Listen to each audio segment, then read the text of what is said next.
Alors, je vais vous donner quelques explications par rapport à votre cours sur la loi normale. On va prendre à partir de l'exemple qui est ici, x qui suit une loi normale de paramètres mu égale 50, l'espérance, qui correspond aussi à la moyenne, et d'écart type sigma égale 4. Et on va calculer deux choses.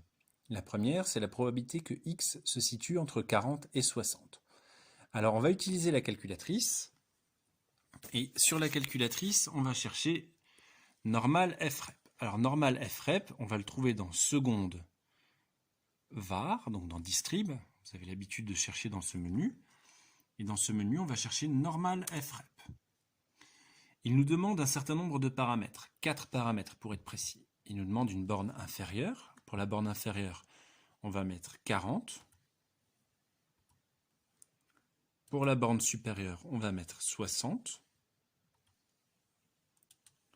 Vous voyez ce petit symbole ici, il ressemble au symbole mu. Donc là, on va mettre 50. Et le symbole d'en dessous correspond à sigma, on va mettre 4. Ensuite, coller. Ici, on vérifie, normal frep, entre 40 et 60, 50, 4. Les deux derniers paramètres correspondent toujours dans l'ordre à mu et sigma. On appuie sur Entrée, on trouve une valeur d'environ 0,986. Voilà donc pour le premier résultat. Ensuite, le deuxième qu'on va chercher, c'est P de x inférieur ou égal à 60. Alors P de x inférieur ou égal à 60, vous voyez qu'il n'y a ici qu'une seule borne. Il n'y a que la borne supérieure. Donc on va utiliser une formule. Pour cette formule, je vous ai mis un schéma explicatif en dessous. On a la cloche, la courbe en cloche, qui correspond à la représentation de la loi normale. Elle est toujours symétrique, centrée autour de 50. Donc 50, c'est l'axe de symétrie, ce qui veut dire qu'il y a autant à gauche qu'à droite, sachant que l'aire totale sous la courbe représente la somme totale des probabilités, donc 1, ce qui veut dire que la partie de gauche, toute la partie qui est inférieure à 50, correspond à la moitié, c'est-à-dire à 0,5. Et si on considère cette partie-là, il manque encore la petite partie qui se situe entre 50 et 60. On obtient donc la formule qui est juste au-dessus.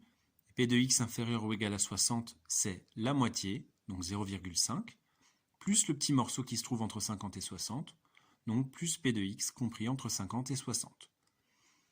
Ce qui fait que maintenant, à la calculatrice, on va pouvoir taper 0,5 plus, alors ne pas oublier le 0,5 plus,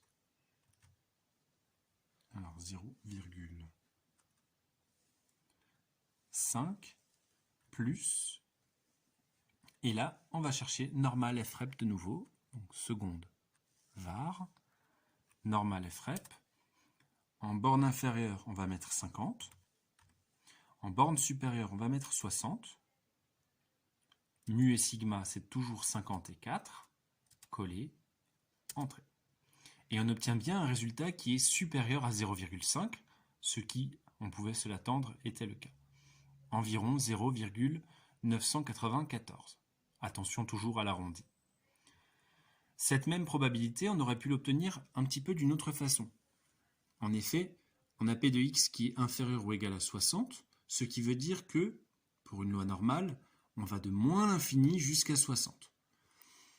Donc on aurait pu l'obtenir directement en allant chercher de nouveau dans seconde var, normal frep, et ici on aurait mis moins un nombre très très grand, qui représente moins l'infini.